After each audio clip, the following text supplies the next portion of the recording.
Nothing Worthwhile, the recognized symbol of excellence in crappy podcasting.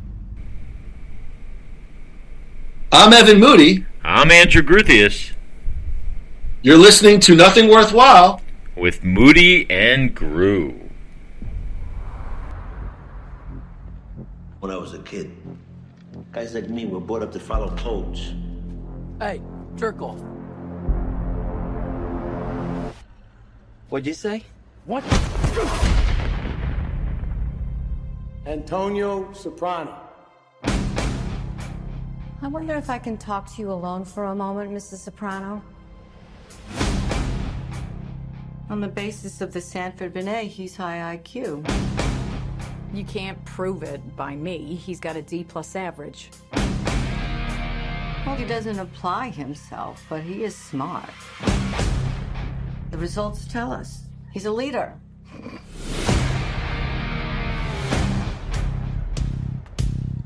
Ankle Dick. Growing up with the family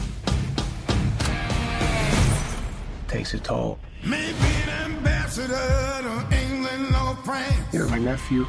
Might like to gamble. I want to do whatever I can to help you. Maybe a businessman. My gift to you. I want to go to college. I can't get called for shit like this. Look, you take the speakers, right? At the same time, you say to yourself, this is the last time I'm ever going to steal something. It's that simple. Let me go talk to him. He only listens to Dickie.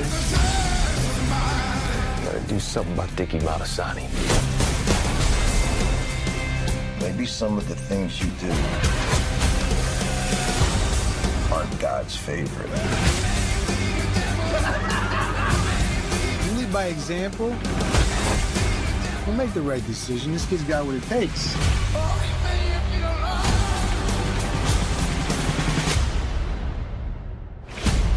As far as your nephew goes, I'm listening. stay out of his life.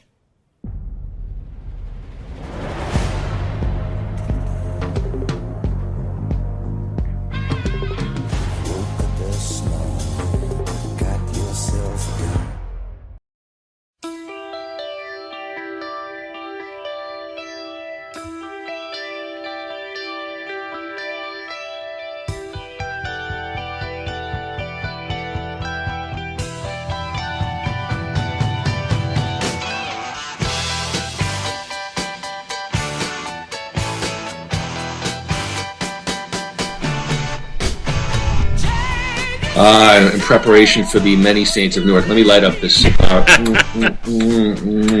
think I've ever seen you. I don't think I've ever seen you smoke anything. Let me take a sip of this red wine. Well, like back in, I feel like the late '90s, early 2000s, cigar bars were so big in South Florida. I definitely went to. I always met up with House and that crew. Well, I met up with people too, but I mean, maybe when I smoked a cigar, I completely faked it. It just me felt like too. a big penis in my mouth, and I was like, "Oh, this is great." Meanwhile, I was like, "This is terrible. I hate this." It's like, am I right? Because this guy gives you this $75 delicacy, and you're sitting there when? And you're like, all right, when am I going to be done with this fucking thing already? I don't get high. It just makes my breath and clothes stink, and now no girls really want to talk to me. But we look so cool. Yeah. I never quite understood it, but you know what? There's a couple of cigar bars out here, but they look very empty, especially in today's economy. I think I even remember going to one. I think I even remember going to one with you and a house. Yeah, we probably did. Yeah. Boca Raton. He had that one hangout he used to love to go to all the time. There was we could always do that in the cigar room at Club Boca. I remember that place. So, well, Andrew, cigars notwithstanding, many saints of Newark, we are on a triumphant return from our most successful pilot episode. We returned back to the motherland via Zoom. America's #1 bi-coastal podcast featuring two annoying Jews. On the West Coast, down over by the stairwell, is show mascot Braxton Moody. Who's laying down. Oh, he's on the stairs. Hi, boy. Come here. Did I see you with another dog? Did you get another dog? No, it was her brother has 2 dogs, so they stayed with us for like. I was like, all right. They went away. Puppy Shango's. There could be breaking news on. There could be a breaking news about a brother for Braxton soon. Is there a pregnant bitch out there somewhere? Well, see what I did? Not through see what I did right? there? See what I did? You want to say hi quickly to Uncle Andy? Say hey, hi. Puppy Shango. All right. Okay, anyway, I'm annoying Jew #1. My name is Evan Moody on the East Coast. Let's go to annoying Jew #2. His name is Andrew Groo. We're back to Nothing Worthwhile. How the hell are you, my friend? Doing well. Just plugging away.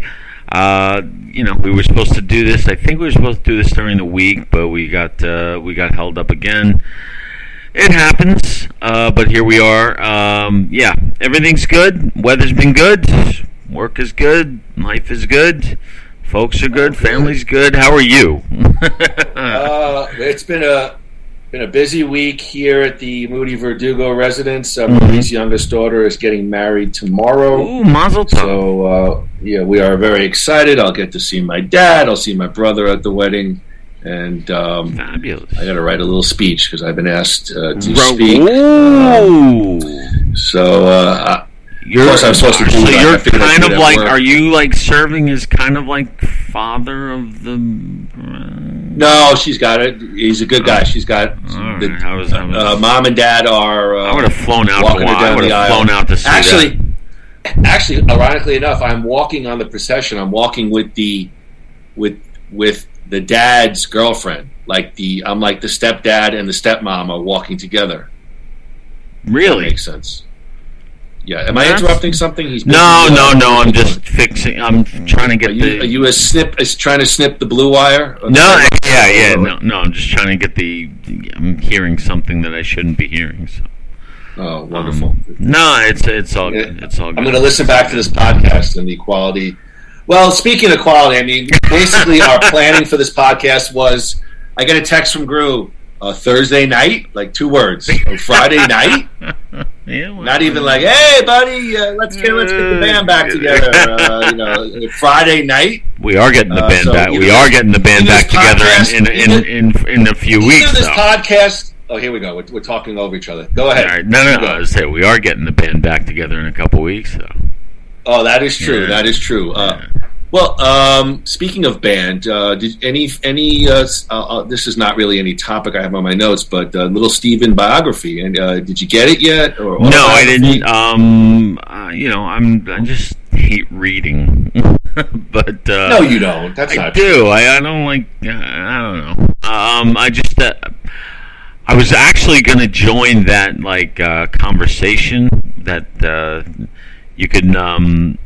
Bruce Springsteen interviewed Stevie, and you could join for $40 and join live and watch. And wait a second, hold on. If I can ask a question, yeah, go ahead. Hold on.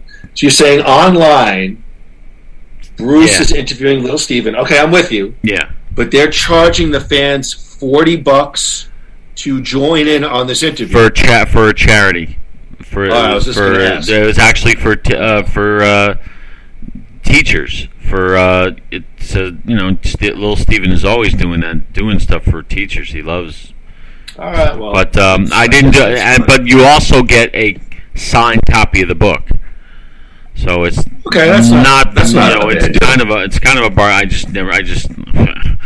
I'm busy. I actually forgot about it, and then So did I hear correctly that? Did I feel like Little Steven kind of gave a little jab in the book to Bruce about being portraying somebody else? I feel like I read something where he was saying Born in the USA. He kind of got. I don't know if I'm explaining. No, I know. I think I know what you're talking about. That whole USA jacked up. He wasn't that guy. He was the shy guy in the corner who didn't talk to anybody, and then all of a sudden, he gets on stage and he turns into this character. Yeah.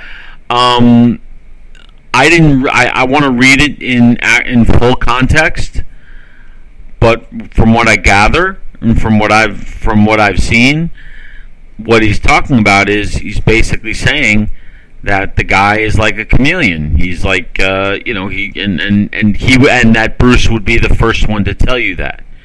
Like, well, didn't Bruce acknowledge yes, I'm playing a role when I go on stage? Yeah.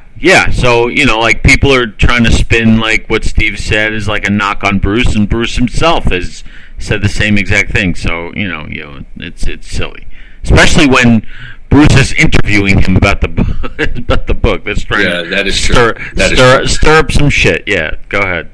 Well, speaking of shit, Groo, let's get right to it. Crack the Champagne, our newest podcasting venture as a member of the Last of the Action Heroes podcasting network. Groo and I helmed Van Damme, our look at the career and films from the muscles from Brussels, Jean-Claude Van Damme. For the pilot episode, Groo and I looked at 1986 No Retreat, No Surrender. Hey. Part Train Wreck. Come on, do that again. Do that again. Okay, all right, fine. No Retreat. No Surrender. Part Train Wreck, part cult classic, all parts fun.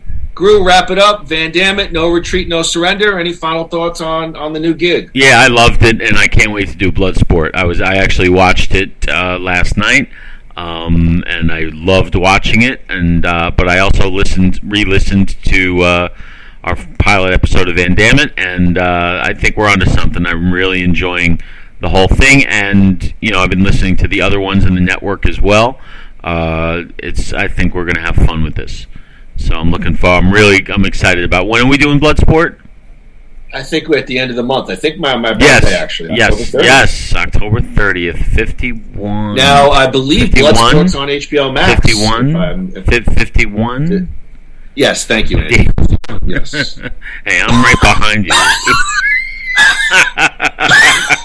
Let me sign my will right now. Andy Gutierrez, my Billy Joel CDs, and My Lives, the extended. Yeah, I get to. Hey, Billy Joel radio's on. I get to listen to Alexa Joel give oh my God! Every single time I turn it on, I'm listening to fucking My Life.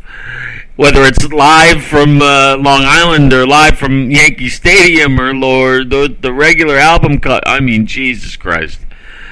So I think my two biggest things from Billy Joel this time is they've added more BJ, the DJ. I've heard him do like a lot more Motown stuff, and then I think the only other thing is they seem to be playing Pressure from the Russian tour live all the time, which is actually I feel like that Bridge tour was the heights of Billy. I know vocally he stopped doing like the high notes on Innocent Man, but his voice, I feel like that was a real strong era for him vocally. Like that Russian is and we've talked about it before, such an underappreciated, I think, amongst Billy fans or just overall music fans. His voice sounds really good on that on those recordings. Yeah, he definitely does. I think his apex, everything wise, is Stormfront. Well, I think certainly I think that popular. No, but I think his voice, I watch some of those performances from Yankee Stadium, or I hear them on Billy Joel radio, and I'm like, man, he was at the absolute top of his game in 89, 90. Hey, listen, you spoke about Little Steven. We spoke a little bit earlier off air about Many Saints of Newark. Why don't we flip the script today? Let me throw you a little curveball. Let's get right to the movie. Ooh. We'll do viewer email, and then we'll finish it up with the week that was. How about I throw that right to you? Ouch. All right. Let's go. All right, good. We'll switch it up today because I got a lot of thoughts on the movie. Unfortunately, as I told you off air, I didn't get to see it. I wanted to watch it a second time. Vince McMahon would not like this.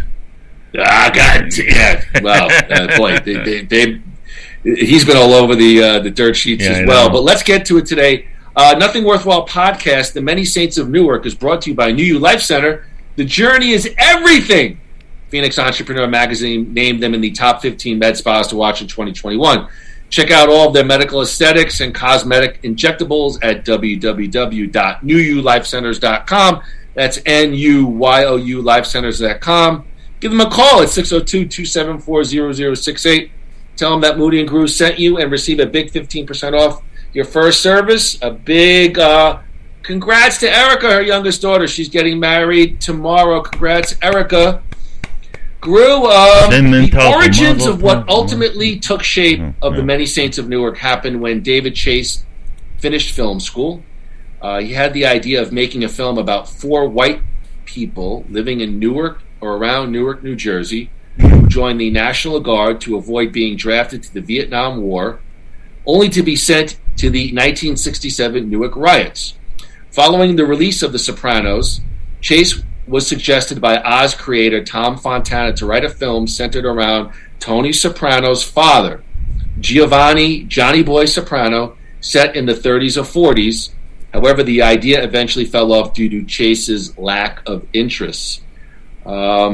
Chase ruled out the idea of continuing the Soprano story in June of 2017, while simultaneously expressing an interest in writing the prequel to the series. He had earlier been against the idea of making a film based on The Sopranos, especially a sequel to the series, given James Gandolfini's death in 2013, but became interested in Newark due to the 1967 Newark riots and his family ties to the city. When did Sopranos officially end? I think 2006. I think 2006, I want to say. Yeah. 6 or 7. I believe it was 2007. Let me ask you, I mean, I don't have really any, in terms of questions, would you, hearing this, would you have liked a sequel per se to The Sopranos? Did you like the notion of a prequel? I'll ask for a little taste of your thoughts on the Newark riots, which really took a pretty big role in the movie. Yeah. Sequel without Gandolfini, no way. Not interested. Prequel, if done right and focused on the right thing, absolutely. I'm all, yeah. I mean, there's plenty of places you could go with, the kind of canvas that David Chase painted. Whether this one was a right direction, we'll find out shortly. Okay, good. I like the way you tease that little. Again, Chase really wanted to focus the story around the 1967 Newark riots, racial tensions between the Italian Americans and the African Americans community. He wasn't really concerned. My notes about alienating the audiences, familiar or even unfamiliar to the show. He had, I believe, he hired Alan Taylor from Game of Thrones fame, who had also directed several episodes of The Sopranos. He was hired to direct the film in July of 2018. Grew a fan at all of Game of Thrones? Have you watched it at all? No, but, he also directed Terminator Genesis. He did? Yes, he did. I hesitate to tell you that because I know what a fan you are. Well, I'm not a fan. I feel like about every 2 months you're like, hey, you got to go back and give it a shot. I just a little tangent here, just about Alan Taylor and the job that he did on that movie. The way I'm looking at all these Terminators is like little offshoots of everything is an offshoot of 2. The series, the canon ends at 2, and then each one has been its own little path, just like James Bond in a way. That's how I look at it. Is that by necessity or? I think it's worked out. I think it's just worked out that way. I think it's Is that your mind trying to accept? It's my mind. It's my mind saying. It's my mind saying. You know what? I'm enjoying this movie for what it is, and and does it stack up to the others? No, or the first 2? No, but man, it's still a hell of a lot of fun, and so is the other one, and so is the other one in their own completely different ways. So I just I look at it as taking each in their own little direction, but. Is it partly to help me sleep at night? Absolutely. I won't say sleep at night, but see, this is where I completely, and Andy knows I disagree with him on this. Bad movies to me are not, I guess there's a sort of a slapsticky element to it, and there could be a sort of a fun to it, but even like No Retreat, No Surrender, if you listen to the podcast, I got mad at him because I asked him, I remember I specifically asked him about the Bruce Lee ghost character, and he was like, "Oh, the whole movie's a plot hole." But I wanted to talk seriously about it because I like to look at it, even crappy stuff, seriously. Like, perhaps they could have made it even better. But I was not aware of Alan Taylor. Interesting. Did the movie? Well, I'll just say it. Did the movie feel like a movie, or did the movie feel like a TV production? You just basically did my whole rant on the whole. All right, stop here. Save it. Okay, I'm sorry. See, this is why we need to meet and talk about it beforehand. Here's our preparation. Thursday night. Oh, okay. Yeah. I didn't even know what the next podcast was until we talked 2 minutes ago and decided on the next podcast. Yeah. Well, we announced it. We announced it. We should just call ourselves Mick Podcast. Just slap it together and just on a conveyor belt. Here we go. And yet, at the same time, we are the number one bi-coastal. Yes. Jesus Christ. You know what? Doing these at night. Doing these at night are just like I'm in a different kind of. Yeah, actually, we are taping it. Yeah. All right. Well, our Van Damme numbers were very, very good. I think. Yes. Well, I don't want to say it on. I didn't see, but I'm the actual numbers, but I heard the talk. Triple digits, Andrew. Yeah, I read in Variety. Yeah, that was. Let's talk about the cast a little bit, real quick. Alessandro Nivola as Dickie Moltisanti, Leslie Odom Jr. as Harold McBrayer, Vera Farmiga, I'm a big fan of hers, Olivia Soprano, John Bernthal, I like him as well, Johnny Soprano, Corey Stahl as Junior Soprano, Ray Liotta as Hollywood Dick Moltisanti and Salvatore Sally Moltisanti, twin brothers, Michelle De Rossi, as Giuseppina Moltisanti, loved her. Boy, Michael Gandolfini as Tony Soprano, William Ludwig as an even younger Tony Soprano, Billy Magnuson as Paulie Walnuts, John Magaro as Silvio Dante, and of course Michael Imperioli as the voice of Christopher Moltisanti, the narrator of the movie, as you will. Grew in terms of casting. November 2018, Alessandro Nivola was cast to star in the film as Dickie Moltisanti, the father of Christopher Moltisanti. Dickie had never appeared in the show canon of The Sopranos, despite being mentioned many times.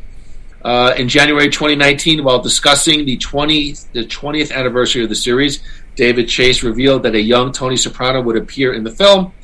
John Bernthal, Vera Farmiga, Corey Stahl, Billy Magnuson were all added to the cast that same month. Michael Gandolfini, son of James Gandolfini, was cast in the role of a young Tony Soprano. Groo, early thoughts on the casting of Gandolfini's son as a young Tony Soprano? Having seen the movie or before? Like upon hearing that it was going to happen? I'll leave it up to you. You can all right, well, how about this? Let me ask you this. How did you feel about it? I mean, I always say Andy's a pretty big movie guy. I mean, I even heard that Gandolfini's son was cast in the Sopranos prequel.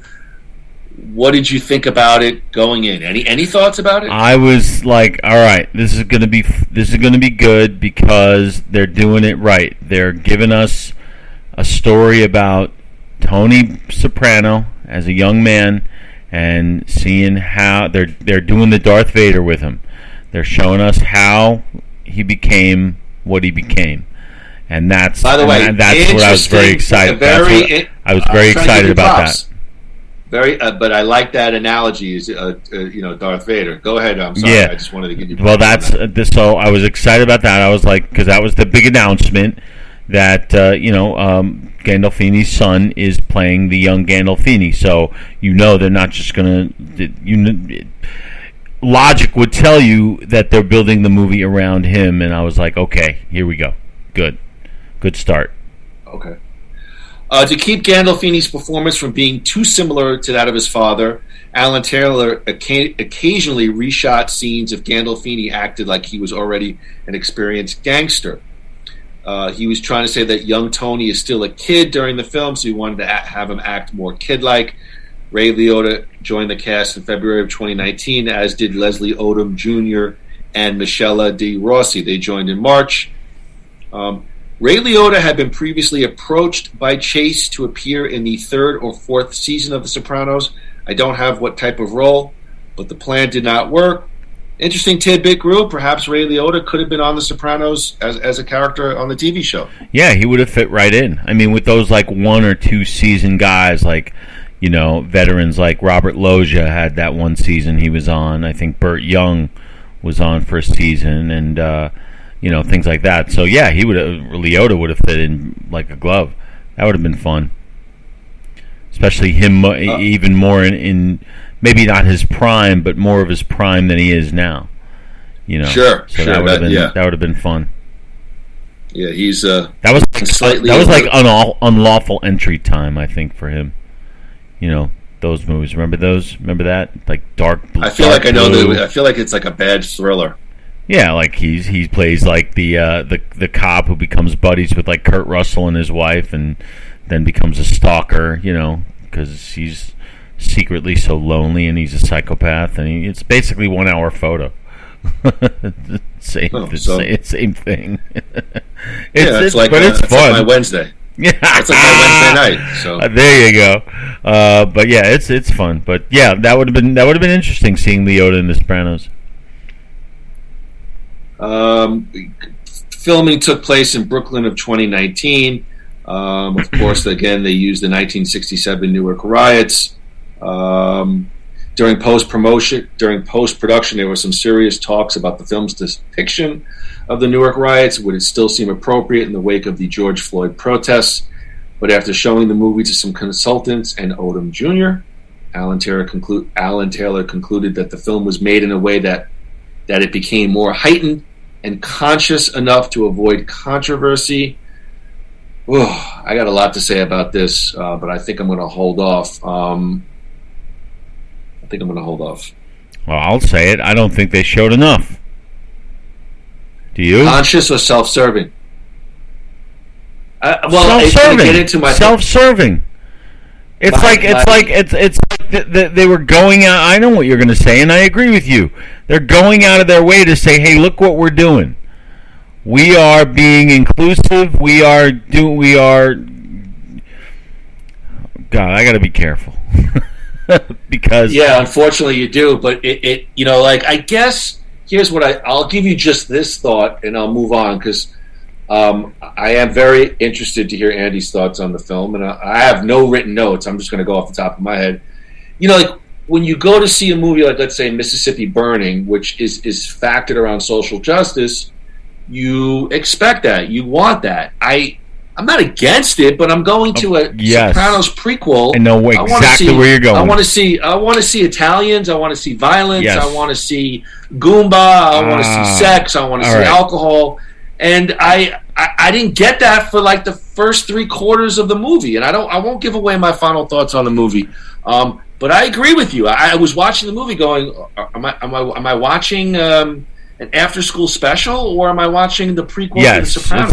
It's a history lesson. It felt like a completely different movie. It's a history lesson, and it's uncalled for.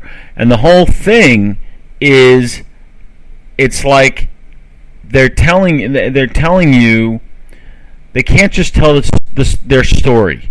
All right, their story has to be influenced by something. They got to check all these boxes. And like, I don't know, it seems so out of place. Okay, go ahead. No, do you know what I mean? It's like what you said is absolutely right. It's not that you're against these things. Stories have to be told, but it's like they're using. How do I put this? They're using this historical event as the launching pad for the story they want to tell.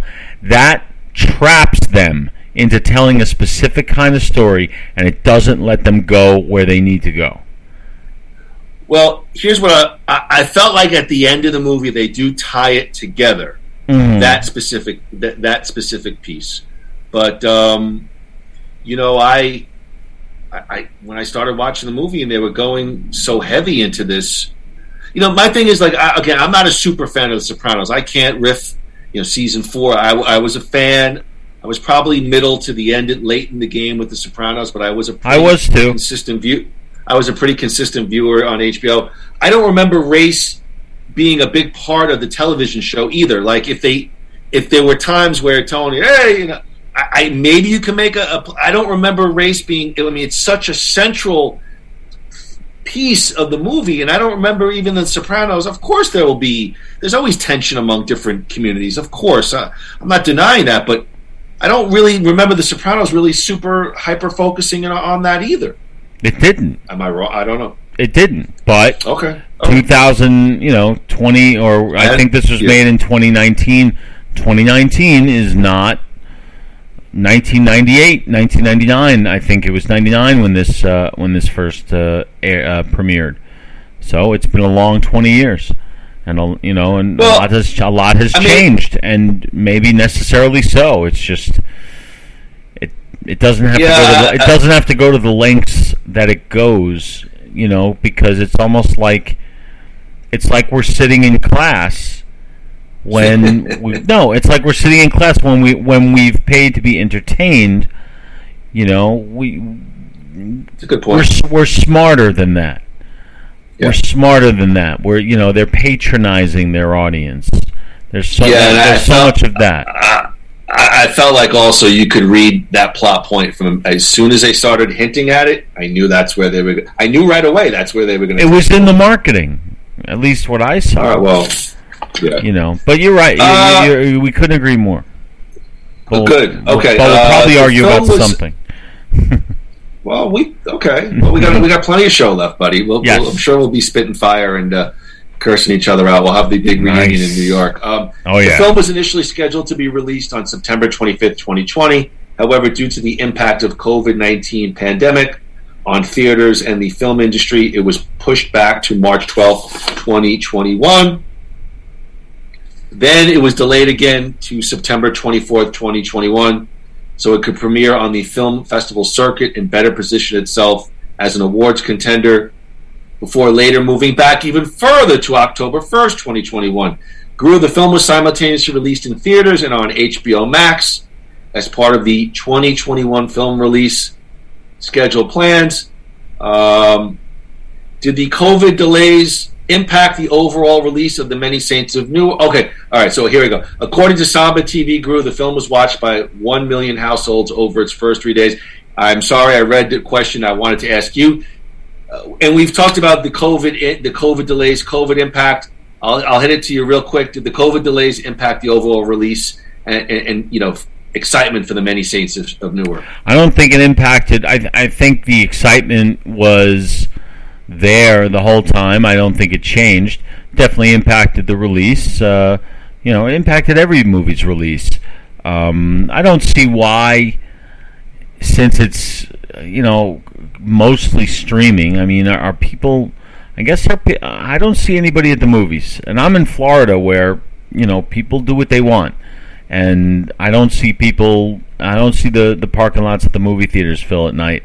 So everybody's supposedly watching it on HBO Max or whatever stream. So I don't get what. And I'm not a TV business guy or a movie, I'm not, or on that side of it. I don't get what's the difference when you release it if your major market is on demand. Why push it? Why I guess maybe they were hoping to get a theatrical. They were thinking COVID would be completely gone by now. Maybe that was it. I don't know. They did get a theatrical, but they paired it up with HBO Max. But here's what I think. Well, what are you going to do? Are you going to really go? Are you going to really go out? No. I mean, a movie.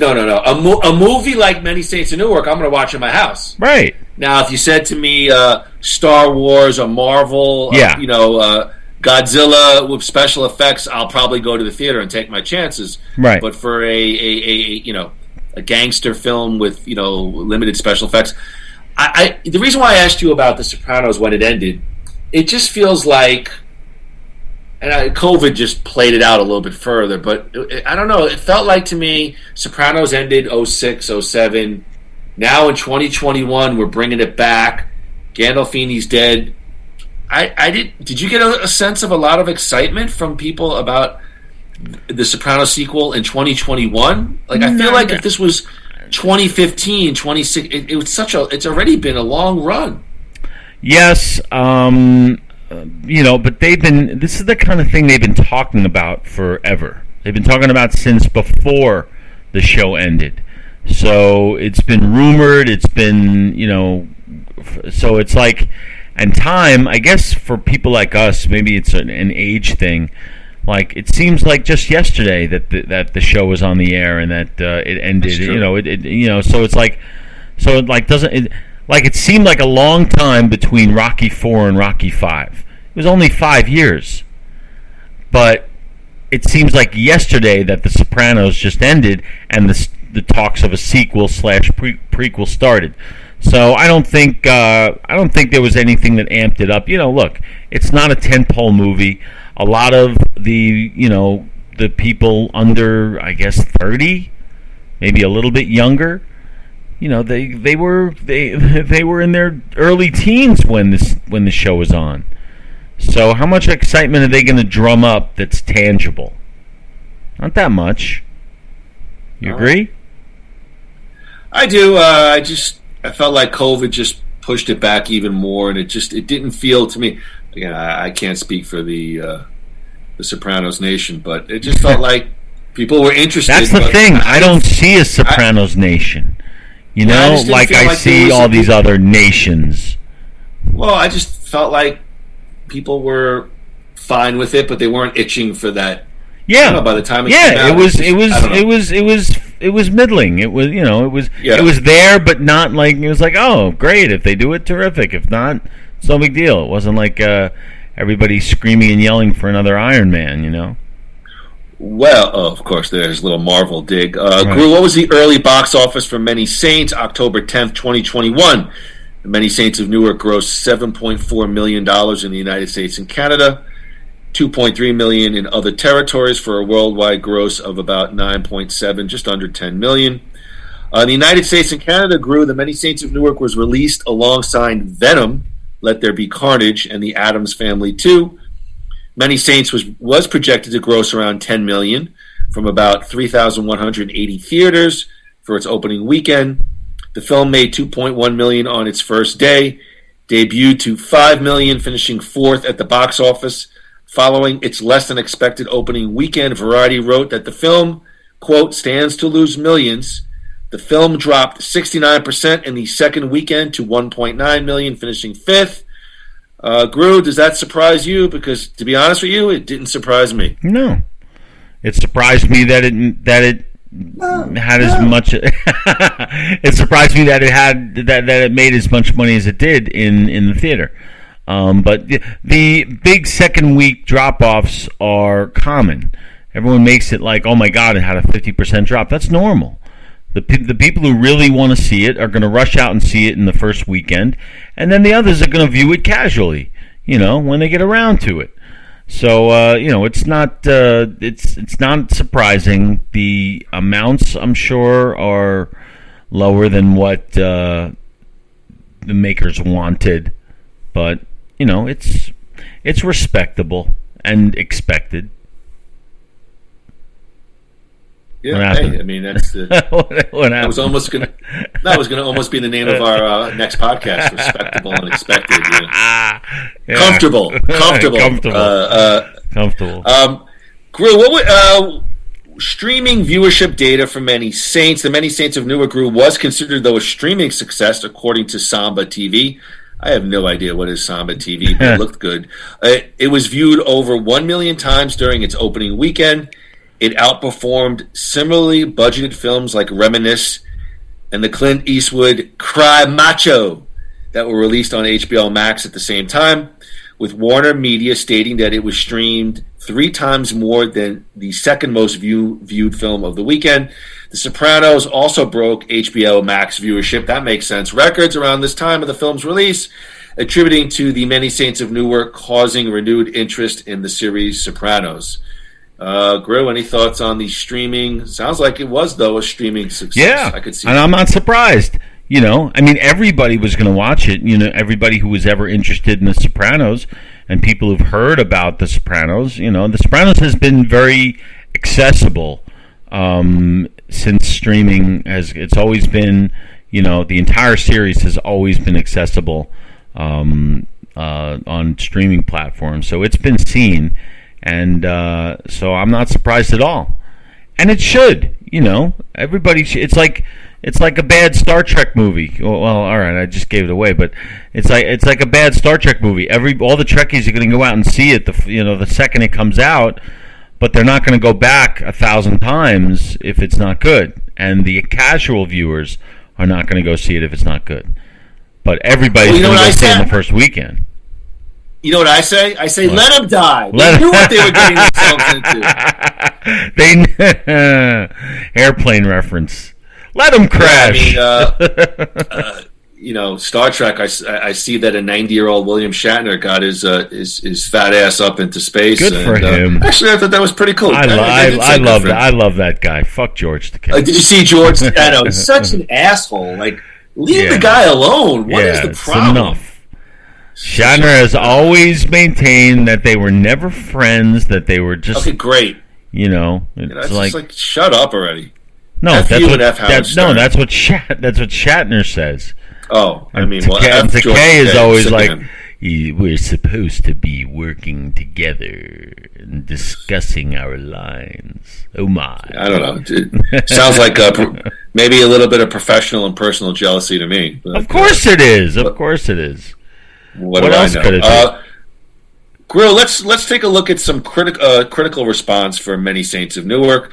The review aggregate website Rotten Tomatoes, the film holds an approval rating of 72% based on 174 overall reviews.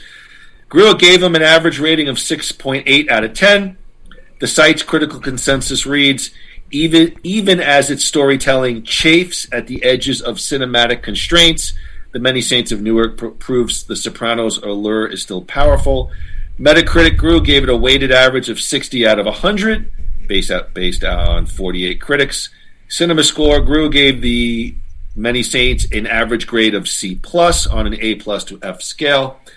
Boston Globe, Dan Aucoin said that as a Goodfella-ish crime drama that vividly evokes time and place, Saints is rendered with enough bare-knuckles verve, unpredictability, and darkly glinting wit to make it work. In a positive review for the Chicago Sun-Times, Richard Roper called the film sharply honed, darkly funny, ultra-violent, and wildly entertaining late 90s, 60s period piece. Owen Gleiberman of Variety called Many Saints a sharp, lively, engrossing movie, one that provides a fascinating running commentary of how the world of Sopranos came into being. David Fear of Rolling Stone said of his review, Chase has delivered something that walks the tightrope between social melodrama and fan service, and sometimes teeters on the edge of falling. I'll read you one more. Manohla Dargis of the New York Times called the film a busy, unnecessary, disappointingly ordinary origin story, and said that the best thing about The Many Saints of Newark is that it makes you think about The Sopranos, which is also the worst thing about it. Andrew Guthanomy, the floor is yours on the official Nothing Worthwhile pasta meter on a scale from 0 to 4 plates of pasta. How do you rank The Many Saints of Newark? And give me what you liked, what you didn't like. Let's debate. Well, I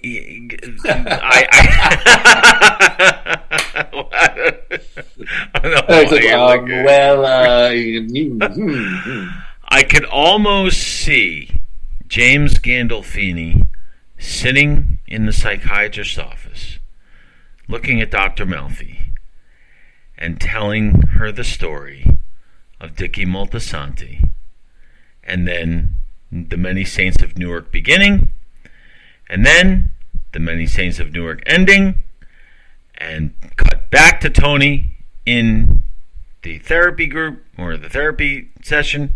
Time's up. End of episode. Was it a good episode? Yeah, it's alright.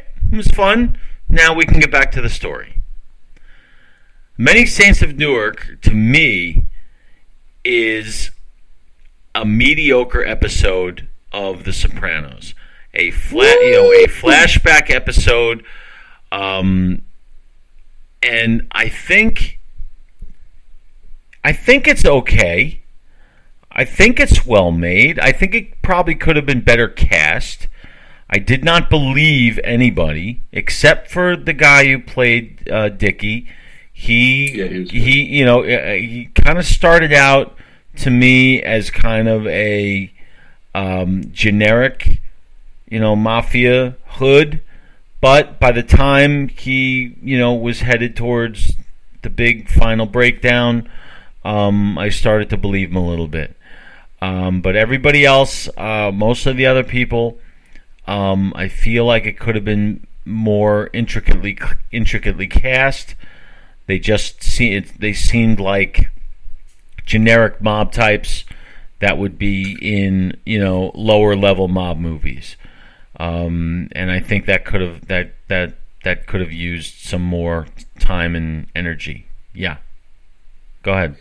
Here's something I thought after I saw this movie. Would you say, and don't take it so literally, but would you say that this is kind of a little bit of the death of the mobster movie, that, or maybe you're just not going to see them as much? It just felt like, to me, that's one of the vibes I got. Maybe in 2021, in this very politically correct kind of environment. I think they just made. All right, so I'm okay. Fine. No. Wait a second.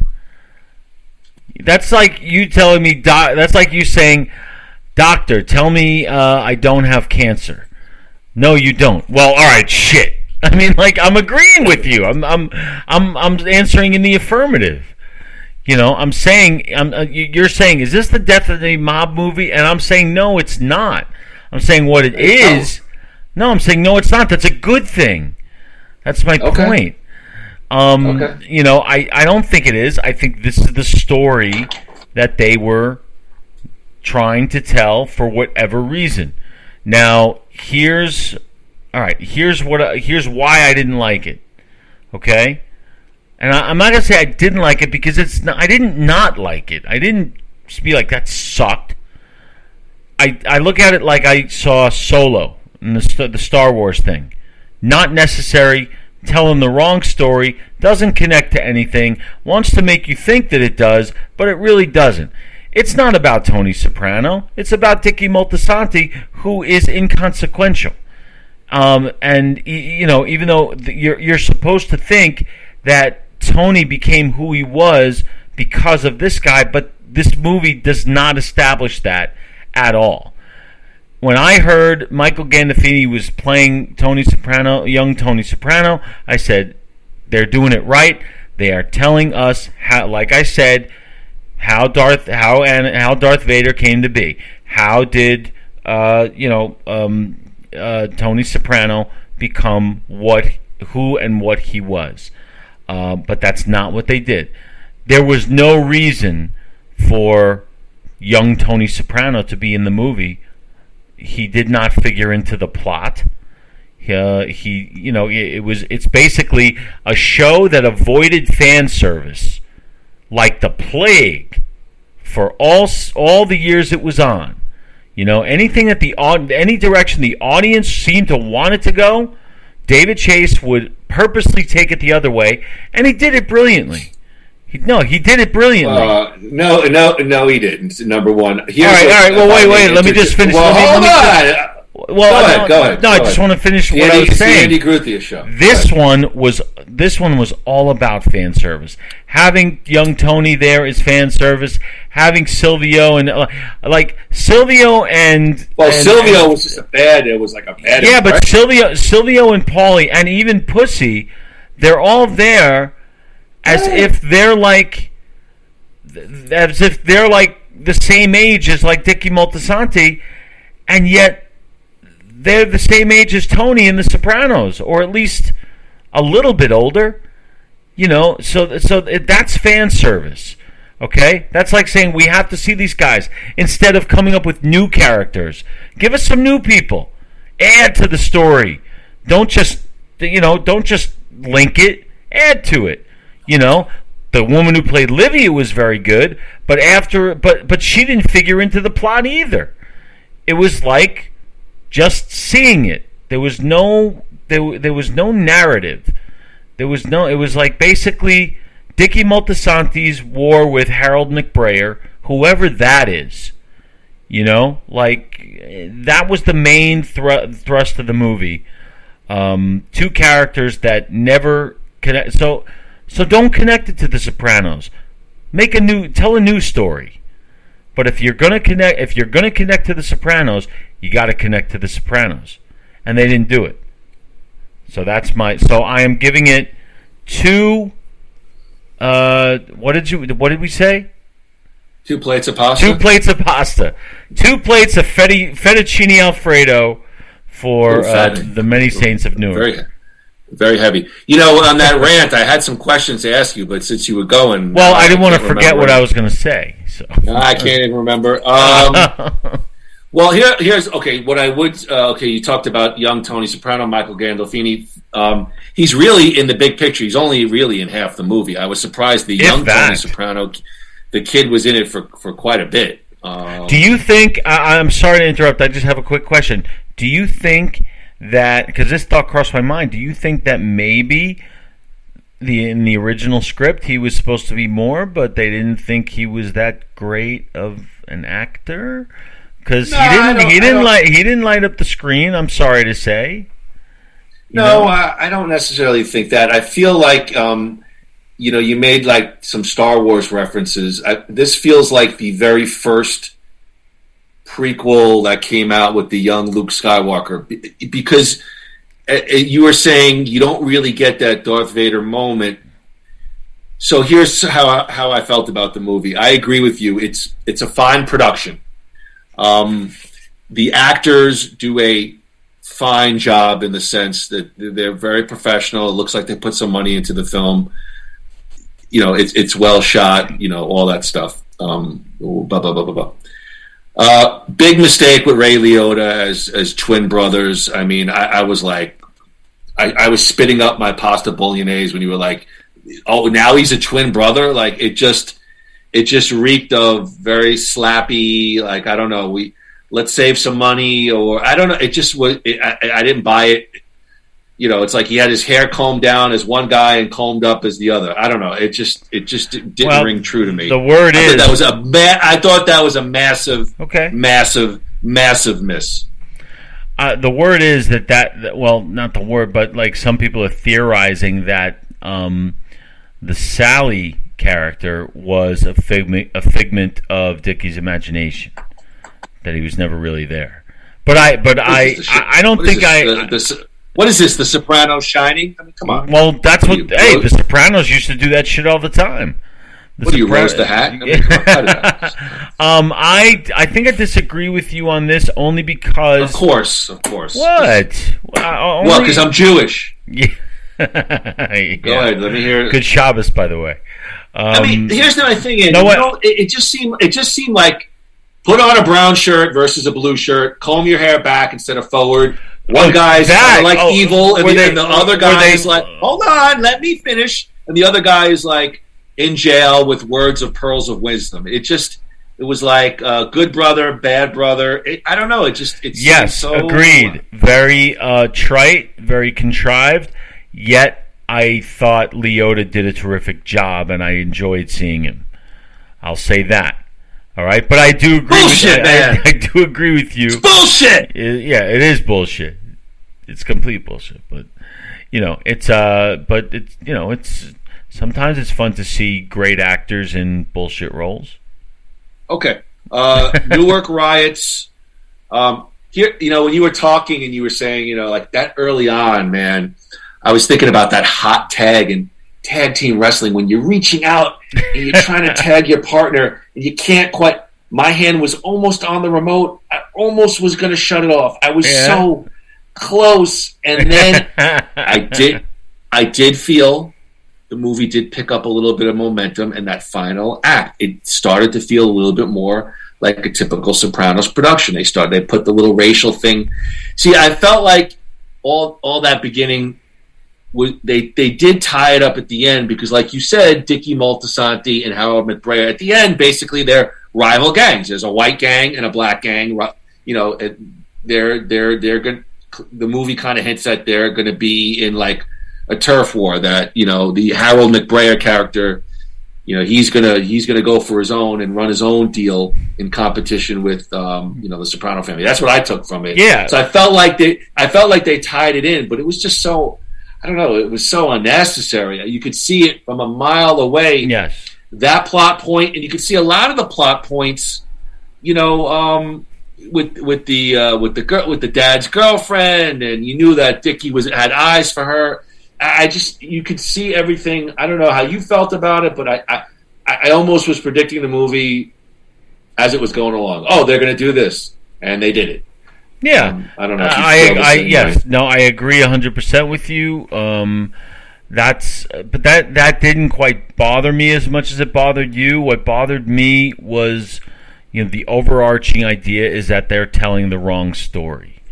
You know, and because it's like I say with all of these franchises, say it with Terminator, with Star Wars, with all this, when you are in a universe that is already established, okay, and you're trying to sell us on some new ideas, and you're using the old ideas to sell us on the new ideas, it's never going to work, because we're always, like that reviewer said, it makes you think about The Sopranos. That's why I said, tell a new story. Get away from the Sopranos family. It'd be like Mario Puzo, who wrote The Godfather, writing another book about, which he did, about other crime families, other fictional crime families. Start a whole new thing. You know, why not? From the creator of The Sopranos comes the tenors, you know, the altos. You know, whatever. You know, that's what bothered me, and as I was watching it the entire time, I believed nothing. Did I believe that guy was Uncle Junior? No, I believed he was trying to impersonate Uncle Junior. Silvio Sirico, that's the actor's name. Paulie and Pussy, those guys too. You know, that's because, and they kept, and all that fan service, like remember when here he goes again, fan service. Remember when they're on the date and they go to great pains to tell us the name of Tony's date, Carmela. So we're supposed to be like, oh, there she is, you know, and that's fine, but you got to earn it, because the problem is. Wait, hold on. Here he goes with the problem. Go ahead. The whole podcast you've been talking. Go. The whole problem is that here's Tony on a date with Carmela. We're like, oh, there it is from The Sopranos. Yet this has nothing to do with the story of the movie. This is just okay, Andy. Come on, they're giving you a little taste, a little right, but it's lazy. They could have done so much more, and all they're doing is, hey, look who it is. Oh, look, it's Livia. Oh, they said pork store. How cool is that? You know, like, you got to make it mean something. Fan service is exactly that, just fan service, and for a show that was so famous for avoiding fan service, this movie sure went after it head on, I would say. So that was surprising. I think, Andy, you should just do a solo, in-depth movie review podcast. Trying to get a word in edgewise. It's like I got to get a gun like a soprano to wedge. It felt like, to me, the next movie, they give you that little. I felt like the movie did pick up some momentum, and I think I kind of liked the ending. It was a little bit of a wink and a nod with Dickie, who's dead. You know, what does he do? He shakes. What did they did some kind of handshake or something? Pinky swear. Pinky swear. with a young Tony Soprano. Obviously, that's a made up kind of thing. But you begin, but it's at the very end. It's almost like well, no, that was a payoff. Okay, I'm sorry. Okay, go ahead, Andy, please. No, that was oh god. No, that was a payoff. Didn't he teach him something like that when he was a little kid with the pinky thing? Wasn't it? I guess so. I'm trying to remember. We both saw the movie. I am recalling something that wasn't just pulled out of thin air. I'm trying to remember. Do you remember? What my point was that since you so rudely interrupted me was in Prometheus, which is supposed to be. Well, he's laughing like I'm not. I'm trying to bring up a point. No, I'm laughing when you get angry. In Prometheus, so many Alien fans wanted to see that payoff with the alien being created, and at the end you get just that little taste of the prototype alien. The very end, you get like 15 seconds.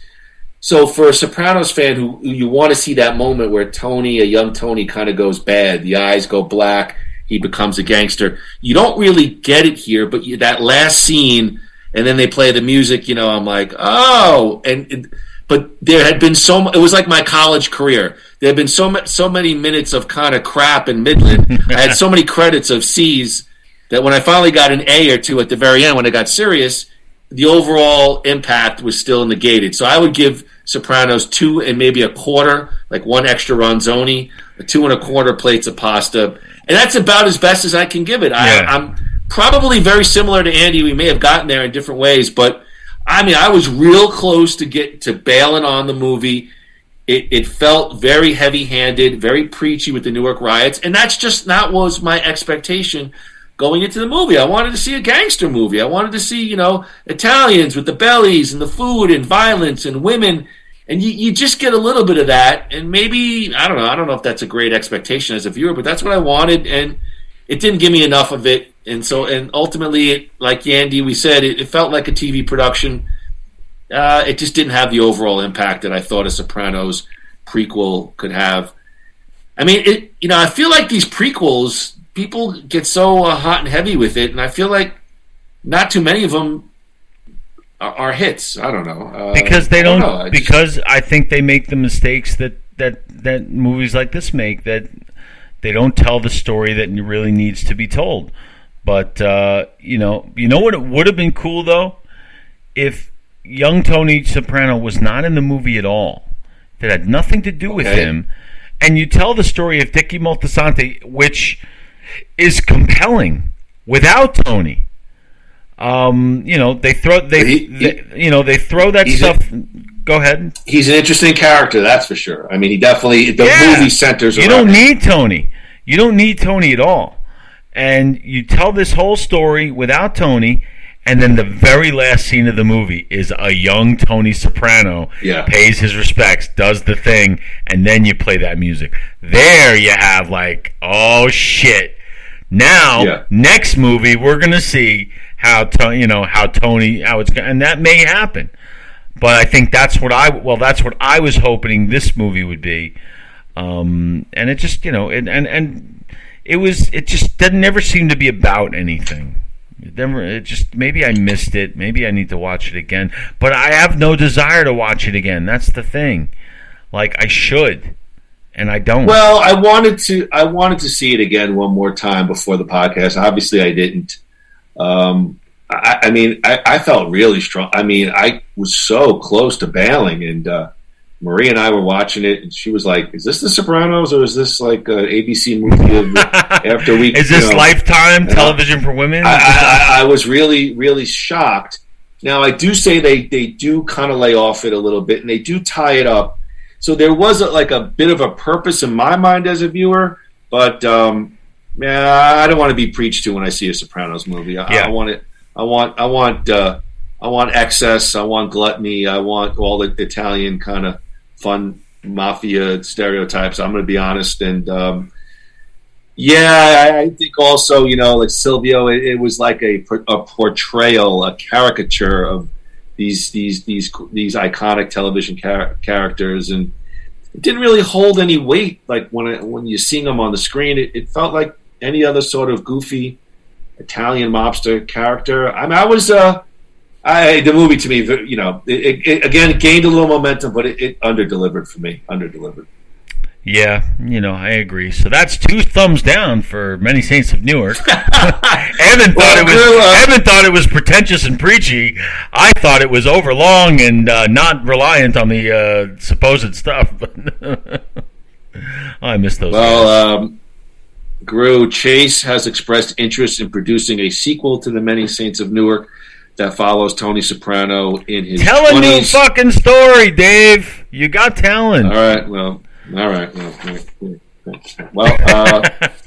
Many Saints of Newark. I did write on my notes. I think tonight premieres on Peacock Halloween Kills, the Halloween reboot. I haven't watched it yet, but I will. I'm gonna. Oh yeah, I saw the. I actually think I saw them all. Like I saw the 2 Rob Zombie Halloweens in the theater, and I saw that last Halloween with Jamie Lee Curtis 2 years ago. I thought I saw it in the theater too. I'm looking forward to it. But this one I'll watch on the Peacock. Yeah, I'm so disappointed in the WWE Network on Peacock. It's just terrible. Yeah, Dude, they just, it's terrible. Yeah, I mean it's the content hasn't changed. I know. Thank goodness it's $4. It's $4 or $5. But all right, let's do this. Why don't we do viewer email? Okay, and then go into Nothing Worthwhile the week that was. Do you have our old email package? I do. Are we ready? Right, Groo, let me see here. Well, oh God, I don't even think I have my little. No, wait. Let me tell. I got to. Am I ready to play the pack? Oh, that's what you're looking for. All right, Groo. Let's get to it right now. It's viewer mail. Letters. We got your letters. We got your letters every day. Mailman ding dong, give me a letter today.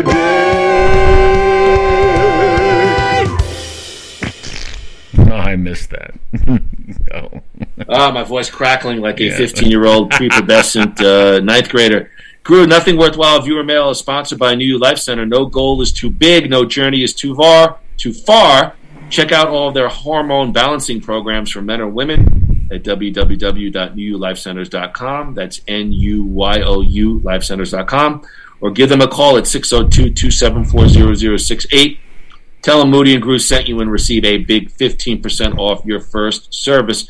Courtesy of our Facebook fan page, you can check out Nothing Worthwhile on Facebook at www.facebook.com/NothingWorthwhile1985. Groo, show friend Mike Levy wrote, enjoy the show as usual.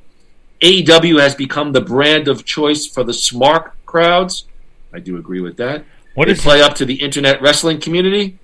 It appears that the WWE is happy to let them have it. The focus on growing future talent is now more former amateur guys and other athletes, which isn't a terrible idea. I will say I'm disappointed in Adam Cole and Bryan leaving, more so Cole, because I do think he could have made it on the main roster. Feels like he's been trying to make people sympathize with his desire to be with his friends and girlfriend by playing down his prospects in the main roster WWE. All right, Levy wrote a lot. Groo, AEW versus WWE Wrestle War 2021, brother. Mike Levy, what do you got about his comments? What's a smark? That's not us, right? No, I don't think we're that bad. But I mean, clearly he's saying AEW is playing up to the internet wrestling community. I got some thoughts about them as well. So the people who WWE, just talk trash. People in the know, right? The little. Everybody who's not WWE. Everybody who's like anti-WWE. Independent wrestling, positive, all that stuff like that. What do you think about what he's saying? I think I agree with most of what he says. I would switch up Bryan and Cole, though. I think Daniel Bryan was a bigger loss. But yeah, he's absolutely right. I think that's kind of what I said a couple weeks ago, and you said it too. That like AEW is for like the Dave Meltzers and like the ones who like the Bully Rays who are always gonna like point shine the spotlight on something that's going to cast a negative shadow on the WWE. So it sounds like that's what Mike is saying, and I completely agree with him. Yeah, I think the internet wrestling community, the SMARC crowd, as Mike Levy calls it, they have a lot of pull, like social media does, but I don't think they have a lot of presence. Right. So you can play to that crowd, and I don't think it's gonna. You could see a bump in viewership or whatnot, but I think it's overplayed. You're probably not going to like this comparison, but the WWE right now, it feels like so toxic. I feel like it's almost like, I hate to say it, like Donald Trump. Like they can't buy themselves any positive press with any of the wrestling websites. Like I don't go on it. Actually, I really haven't gone on it too much. There's one or two that I like to read. The one with Mr. Tito at No DQ is one that you gave me. I like to read his column. He's about the one columnist I like to read. Politics notwithstanding, I feel like they, even when they do something good, they get very little begrudging respect on the internet. It's like they're really looking to take the top company down. I don't know. If you're gonna make the Donald Trump comparison, I would say that the WWE is simply refusing to acknowledge reality, and the reality is that their product is not good right now. It's repetitive. It's recycled. They think they're being innovative, and maybe they are in some ways, and maybe maybe they're making hundreds of millions of them. Maybe financially they're great. How do I know? All I know is there's got to be a reason that they're not going above and beyond to try to. I mean, it's got to make some kind of dent if everybody is talking about this young upstart company that is getting all your press, but money talks. So if they're making money, that's the only explanation. Otherwise, because I think they refuse to acknowledge AEW. They refuse to acknowledge that they think their product is amazing. There was a short period of time where they were kind of like coming out and saying, "Okay, we want to hear what you have to say," the fans. That lasted a week, and now I don't even know what's going on because I turned on Raw this week. I was confused after and I should not be confused. 30 seconds into a WWE show. I feel like you've done a 360. I feel like the podcast with WWE, you were kind of real pro WWE. As a matter of fact, show friend Craig Hassenbein wrote, "Sense a lot of bitterness about AEW, especially from Groo. Isn't competition good for the business? The biz was at its peak in the 80s and 90s with numerous organizations and territories." I did edit for content. Thank you. Yeah. Well, it's I would compare it to the reason I'm still always pro 100% WWE. But I can be angry with them and not watch them when their product sucks. That doesn't mean I'm going over to AEW. I'm not. If I'm watching wrestling, it's going to be WWE. So my that's out of loyalty. But I could still criticize the product, just like like if we're talking about Billy Joel. We'll always go see him in concert, and then come right here and trash him on our podcast. It's the same. It's the same thing. It's like it's picking a scab or something. I don't know, but no. To respond to what Craig says, I mean, he's absolutely right, and I keep that same opinion because I root for the WWE. That's what it's about. I want them to win. So let me see. You bring up some good points. I think my biggest thing where I differ, I believe I said, you don't change what you're doing, but I think the WWE is foolish to not acknowledge competition. Right. Especially the competition from AEW. I do think what they're doing with NXT, it hasn't really positioned itself with ratings, but I like what they have done with NXT.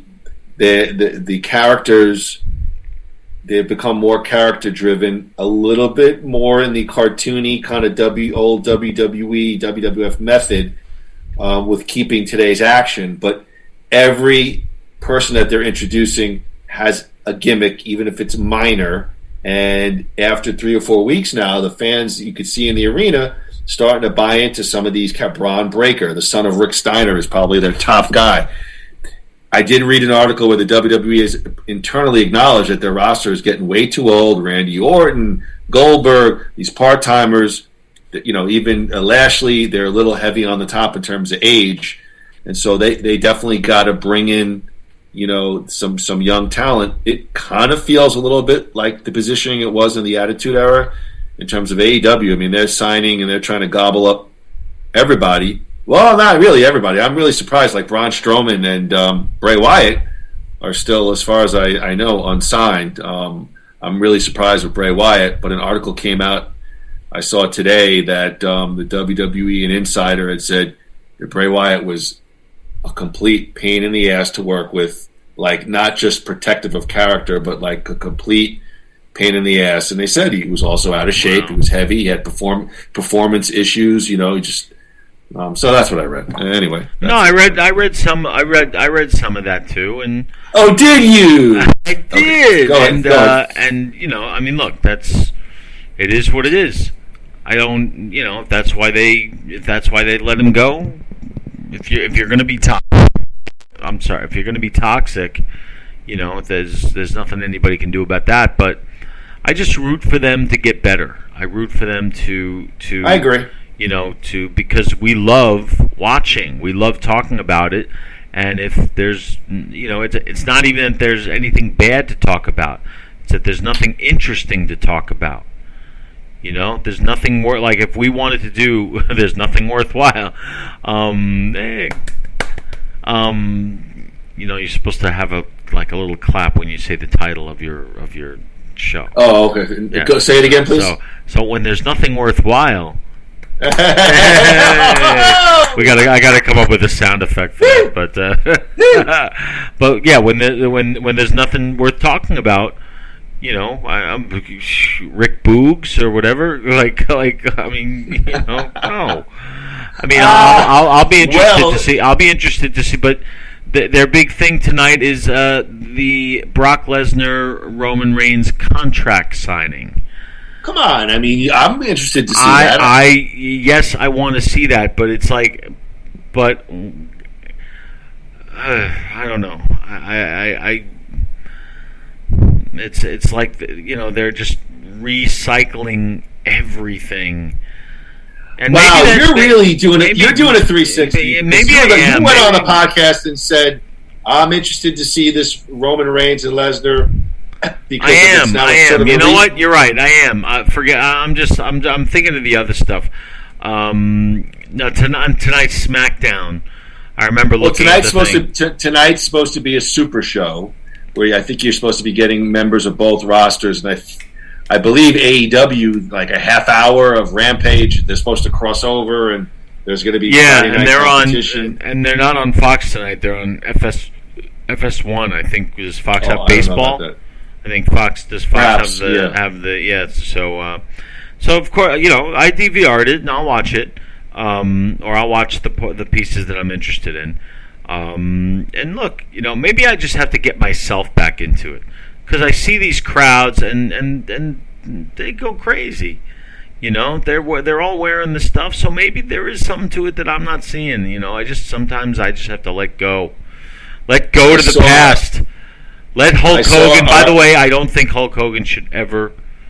I think he should officially step away from the wrestling business. Well, why did you come to this revealing what happened here? I never want to see anything remotely close to what I saw at WrestleMania. The pirate thing, and that was pretty bad. And people booing him. It hurt too much.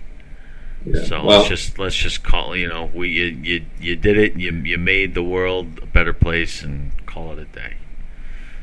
I saw our girlfriend on Dark Side of the Ring, Medusa Michelli. Alundra Blaze, you mean? Alundra Blaze, yeah. She was on the. I watched last night. The what's her name? Luna Vachon. I read that that's on. Is that it was on tonight? Yeah, it was on last night. You should. I think if you have Hulu or whatever, you should be able to. Yeah, no, I can get those. I've seen those. Yeah. Good. That was good. It's good. There's another one out.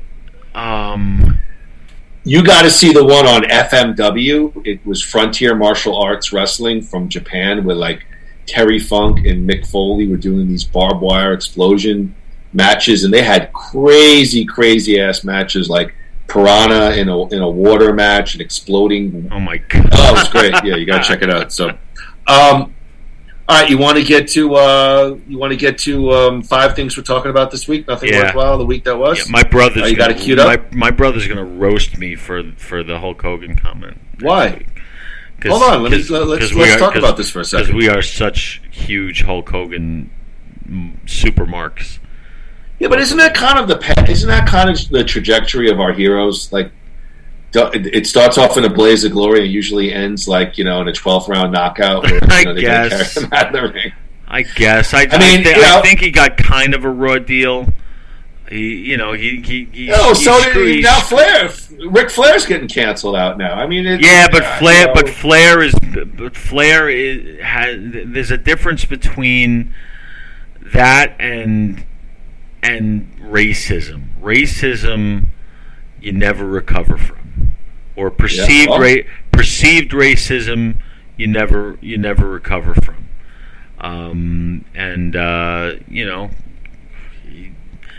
But I think he got a raw deal compared to others who have done similar things. We won't need to get into all that, but please, okay. But that's please. but whatever. So good night, everybody. Good night. The week that was. Let's see what happened this week. All right, Groo, let's get to it. It's 5 things we're talking about this week. Wow, this is a stinker of a show. It's nothing worthwhile. What are you talking about? The week that was. Oh, come on. I guess the week that was is brought to you by New Life Center. I think I'm not even sure they're still open at this point. They don't want us. After what you just said, they're not sponsoring us anymore. They don't want their name associated with us. Thank you, New Life Center. Thank you, Marie. Well, this is probably going back a week and a half, but Groo, last Saturday, it was probably 6 Saturdays ago, it seems to be the end of an era as Diamond David Lee Roth, announced his retirement from music. David Lee Roth, Groo, announced his retirement in an interview with the Las Vegas Review-Journal. Quote, "I'm throwing in the shoes. I'm retiring," Roth told the newspaper in a phone call.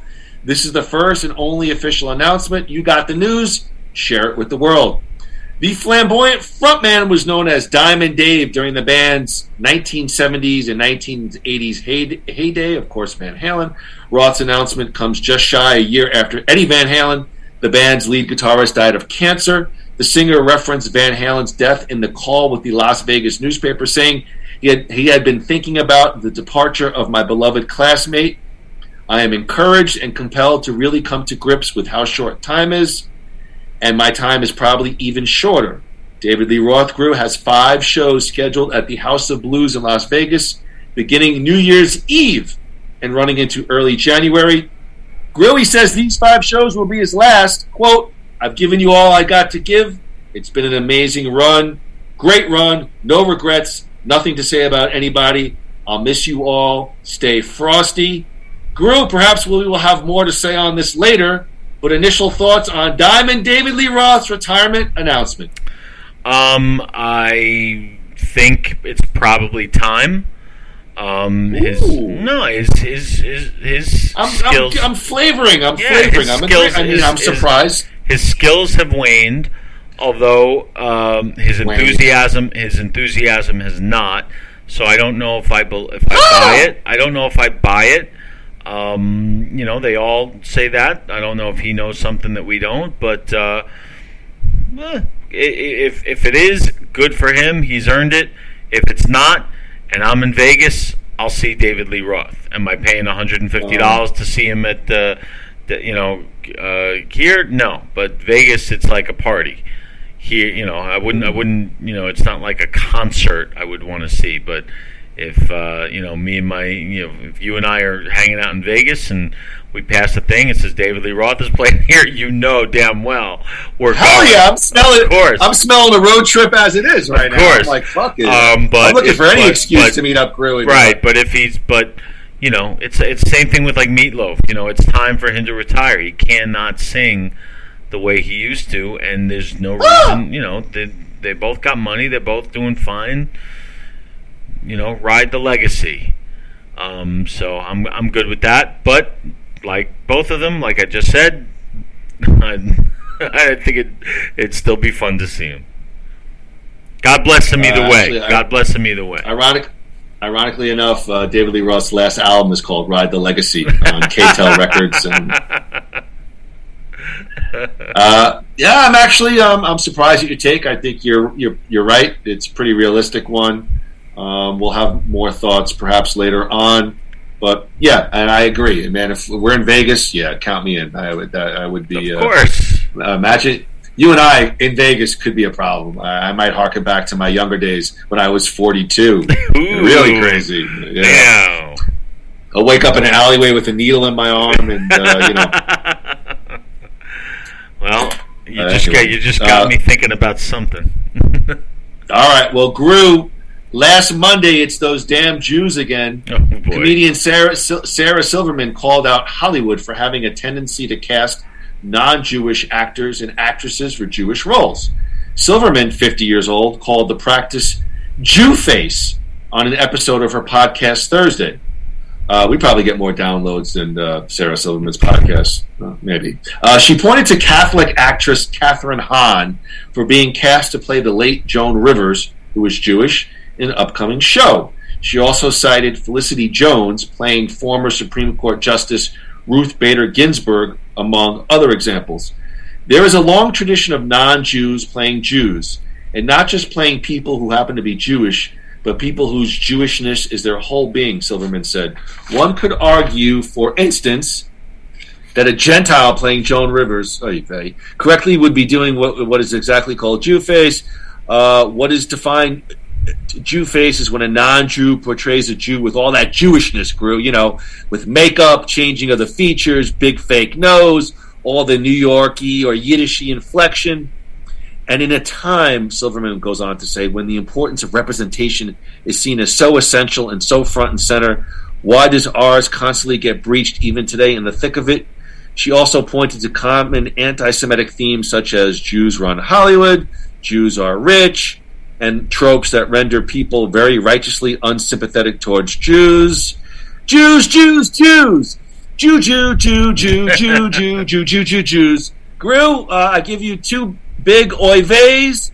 Jew face, what are your thoughts? Didn't she play a nun in like a movie at some point? I honestly couldn't believe when I read this, but I'll give you the floor first, my friend. Well, there's not much of a floor. Just shut the fuck up. Thank you. Okay. I mean, like Jesus Christ, and I know, and no pun intended there. That's just stupid. Yeah, I mean, as a guy who's Jewish and is sympathetic to Jewish causes, I mean, how dare she? She's been on shows in blackface. She's went on Conan O'Brien with a Hitler mustache, and I get it. It's all ironic comedy. I'm all for that, but it just feels like to me again another person whose career is starting to flag. And trying to say, feel bad for me, and trying to get my name into the paper about something that's a big pile of nothing. And I don't know. I don't have a problem with anyone playing anyone. And so I mean, tell that to Joe Pesci, who played one of the greatest Jewish characters who ever lived, Leo Getz, in the Lethal Weapon franchise. So go tell Joe that he's not allowed to play a Jew. Right. Whatever Leo wants, Leo gets. Yakka.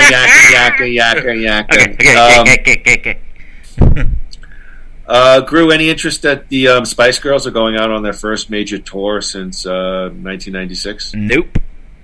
That's okay. What was the thing? Nothing or worthwhile or what? No, that's nothing. Since when did I thought they didn't break up? They did. All right. Fine. They're releasing a special 25th anniversary edition of their debut album, which features previously unreleased songs, demos, and mixes. then I wrote, Groo, excited for a Spice Girls reunion? Yeah. Come on, it was like my Norm Macdonald delivery. Excited for a Spice Girls reunion? Shame. Yeah, can't wait. Like Groucho Marx. Yeah, can't wait. Officer Krupke, Krupp you. Yeah, can't wait to see that.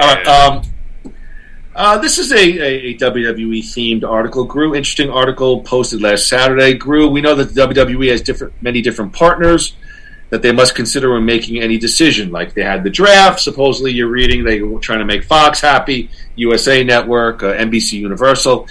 There's also a chance that these parties might have other interests that could get in the way of different WWE partners. This seems to be the case around SummerSlam. Peacock is owned by NBC Universal and paid a ton of money for WWE programming. Fightful.com select ran a piece about how the WWE blocked Tubi, Fox's streaming platform, from airing MLW, Major League Wrestling. This is an even more complicated situation, as it was also reported that Peacock interfered with how USA Network and Fox could cover SummerSlam. The Mat Men Pro Wrestling podcast stated that Peacock did not permit Fox or USA Network social media to post SummerSlam WWE videos.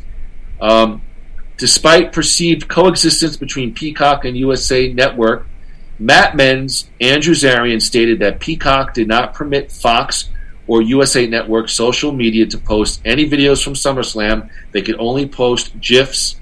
This is a very interesting point to consider because there was apparently a lack of videos for the WWE's biggest party of the summer. Groo, WWE's got to get all their partners on board, right? What? Okay, forget it. Like, seriously, what? Like... I thought it was interesting because Fox. No, it is interesting. It is interesting. NBC is blocking USA Network. It is interesting in its absurdity. Like, everybody's promoting everybody else's shit. Let it go. Isn't that supposed to, like, when you think about like football, for example? They all, like, if you're watching CBS, they'll be like, check out the Thursday Night Football game on NBC at 7 o'clock.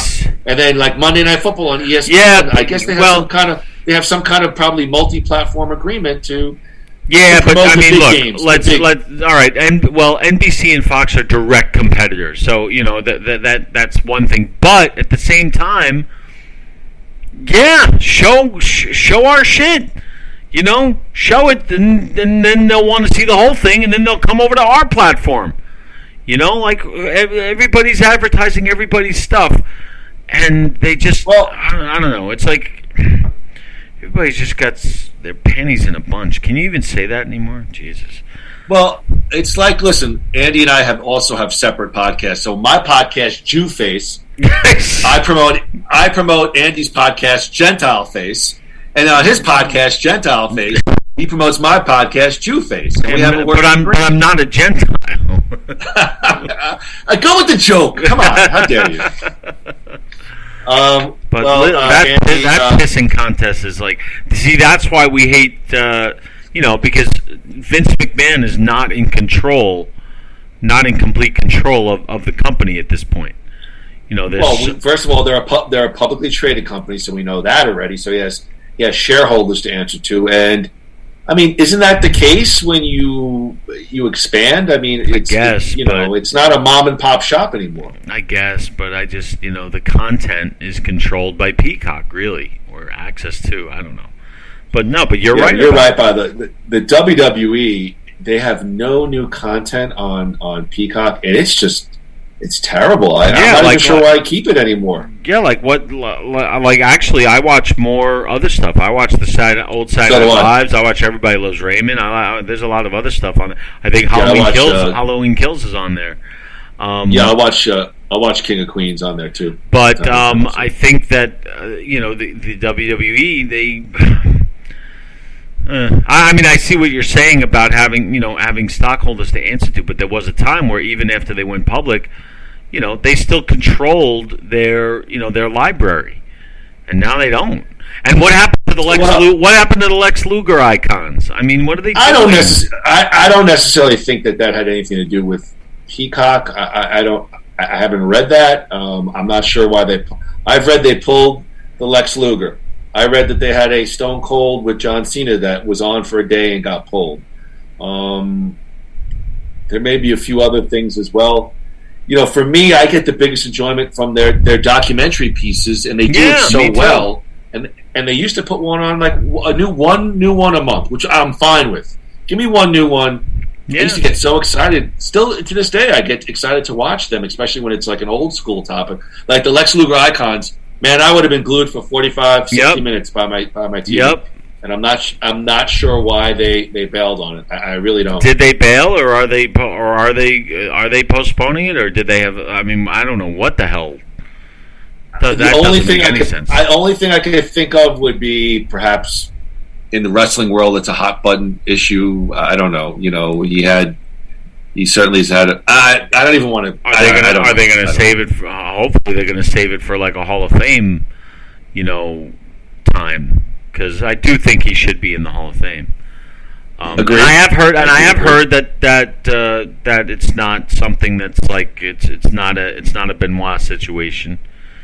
It's so, but whatever. As long as we still have something to bitch about. But hey, look, we're booked for Mania, and I can't wait.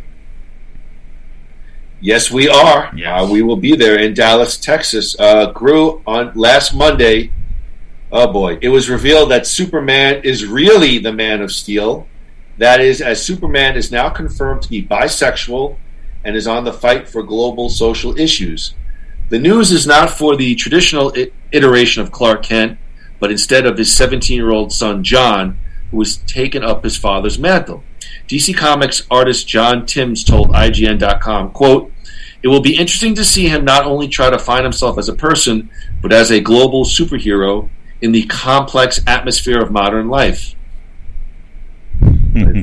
John Kent has entered into a relationship with young hacktivist reporter Jay Nakamura in Superman, Son of Kal-El, and will also be addressing the world's societal problems along with intergalactic threats, according to writer Tom Taylor. The question is for John and our creative team: what should a new Superman fight for today? Can a 17-year-old Superman battle giant robots while ignoring the climate crisis? Of course not. Could someone with super sight and super hearing ignore injustices beyond his borders? Can he ignore the plight of asylum seekers?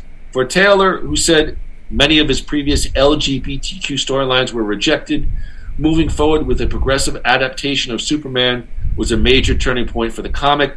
I knew replacing Clark with another straight white savior could be a real opportunity missed.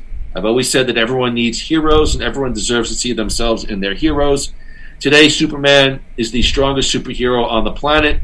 He's coming out. Kent now joins the likes of Batman's iconic sidekick Robin and nemesis Harley Quinn. They're gay too, as another LGBTQ character. Robin and Harley Quinn. So they're also LGBTQ characters in the DC universe. In other related DC comic news, Groo, Wonder Woman tackles bulimia, Aquaman has gender dysmorphia, and Green Lantern needs a shave. I wrote that. Excuse me. Groo, young Superman is bisexual. I'll throw it to you, my friend. Well, look, I mean, the times. You're losing it there. It's like we're like both trying to make our point without upsetting 99% of the world. Yeah, we're the times they are changing. I get that. I have nothing against. I'll do the Russian.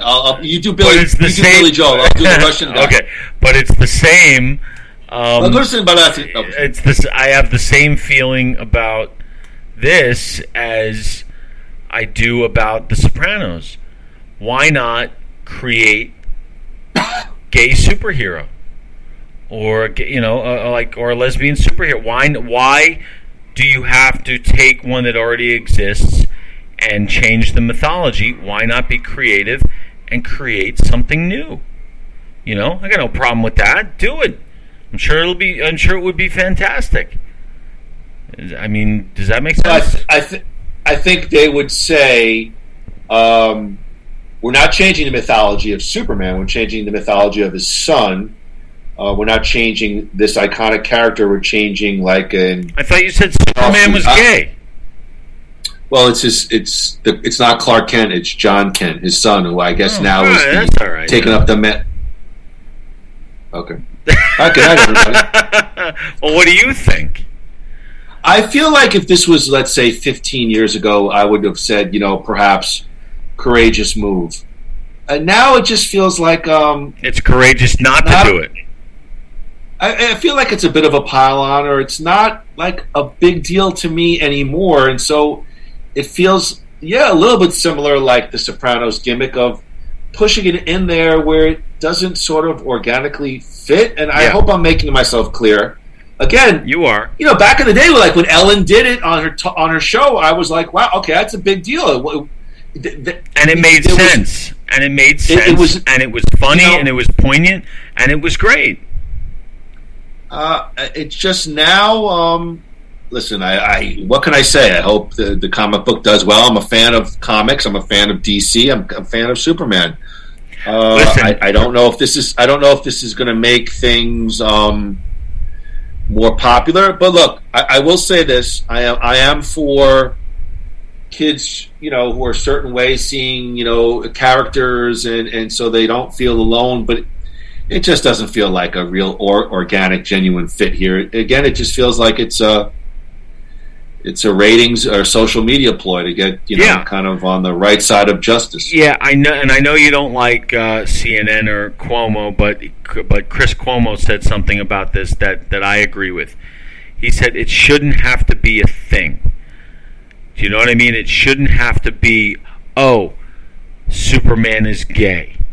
It shouldn't have to. It should be commonplace. It should be something that's not a big deal because it's part of everything. Like it's as normal as everything else. So obviously they look for headlines. They look to say, "Hey, look how good we are." I think that's what that's trying to say. Yeah. And maybe if you say that, that's fine. If Chris Cuomo says it, I say, Chris Cuomo, go to hell. How dare you try to deny me my bisexual superhero? How dare you? He didn't. He's saying I'm going to start a hashtag right now. Hashtag Chris Cuomo does not like bi people. No, I'm only joking. I'm not a fan of Chris Cuomo, but I hear what you're saying. Yeah, I hear what you're saying. So, hey, look, everybody wants to make money, so keep making it. Yeah. All right. Good night, everybody. Trying to feel like, I guess next week Batman has a panty fetish, or I don't know. Well, this was news to me about Robin too. Yeah, and Harley Quinn. Who's Harley Quinn? That's the villain that was in Suicide Squad. Margot Robbie. She did the standalone. I haven't seen those. I haven't seen the Suicide Squad. Well, that's because you don't like superhero movies. I do, just not Marvel. I like the basic ones. I think Marvel has gotten out of hand. I think DC has gotten out of hand. Although I absolutely will go see Michael Keaton as Batman. In this Flash thing. Oh God! You're so funny. It's out of hand, but somehow Michael Keaton, 70 years old with a gut in spandex, that's still, okay. Michael Keaton is one of my all-time favorites, so I'll give him that one. Yeah. Listen, there's nothing better than Michael Keaton in The Other Guys as the police chief. One of my favorite, maybe his comeback film that I know for me anyway. I hadn't seen him in a while, and I just absolutely. So I am a big fan of Michael Keaton. Yeah, he was funny. I think you'd be surprised. Suicide Squad. I liked John Cena. I really feel has got some real acting chops. I think he's actually better than The Rock in terms of acting chops. I think he could go. I'm not going to go Oscar, but he could go a long way. I think he's got. He may have some legs in this. I'm rooting for him. He seems like a nice guy. But wait, wasn't he in the second one? Yeah, he's in the second one. Yeah, the one that's okay. So was the first one good? First one was didn't get reviewed that well. It was kind of old school DC, straight up. And is this a sequel or a reboot? Or it is. It's like a little bit of both. They acknowledged the first one with similar characters and some dialogue, but they've taken it a whole different direction. So there's a little bit of both, I would say. So it's like the Terminator franchise. Every other one retcons the last. You know. Right. According to Andy, everything kind of connects back to the Terminator. That's exactly right. That's what the new Kevin Bacon. It's a new Kevin Bacon. Yeah, game. Exactly. Speaking of games, you want to play the sequel game, the covers game? Yes. Let's play the covers game. All right. I am going to give you the song. I'll give you the cover artist. You want to give me the original artist? How do you want to do this? I'll throw it to you. You give me the song and the cover artist, and I give you the original. Okay. Killing me softly with his song. The Fugees sang this in 1996. Who was the original artist? Andrew Gruthius. Give us your answer. Was it Linda Carlisle? I don't know. I have no idea. Linda Carlisle. No clue. It's one Miss Roberta Flack in 1973. Would never have gotten. All right, sorry. Hey, Mr. Tambourine Man, sing a song for me. With a jingle jangle, the Birds covered this in 1965. Who was the original artist of the Tambourine Man? William Shatner. No, it was Dylan. It was Bob Dylan. Bob Dylan in same year, 1965. Really? Yeah. Imagine. That's weird. I feel like these weren't really too. These are not great. You're running out of cover songs. We've done this for a couple of weeks. Yeah. The man who sold the world, na, na, na, na, na, na, na, na, na, na, covered by Nirvana in 1994. Na, na, na, na. The man who sold the world. Is that Johnny Cash? No. I don't know. David Bowie. Oh, David. Yeah. Oh, David God. Bowie. Oh, yeah. Man who sold the world. Yeah. Nirvana covered that? Yeah, that was that Unplugged where he wore that that sweater, sweater cardigan, and it was pretty good. Yeah, I remember that. Oh God, I should have got. Well, all right, I got 1 out of 3. Here's a question: were you any kind of fan of grunge? I feel like maybe. No, I was not. It's one of those things that I acknowledge how good it is, but it just wasn't. It just wasn't something that I enjoyed listening to. These days, I warm up to some of it, some of the old Nirvana stuff and the Pearl Jam stuff. But I'm still a rock and roll person. You know that. Yeah, right, me too. But there's no denying what a great songwriter and musician Kurt Cobain was, and Dave Grohl. I think he's great. I think he's the last rock, the last we got, the youngest we got right now. As far as ever listen to Foo Fighters radio on Sirius XM? Yeah, sometimes, and and he just did. I think I've told you about it. He did. Dave Grohl did a song with Mick Jagger, which is really good, called "Easy Sleazy." Speaking of which, any quick comments on the alleged Paul McCartney Mick Jagger feud, in which McCartney said that the Stones were just a straight up blues cover band? Andrew? Well, then the most successful blues cover band of all time. So if I were Jagger, I would say Paul McCartney could kiss my royal English ass. Any reaction to the Stones removing Brown Sugar from its live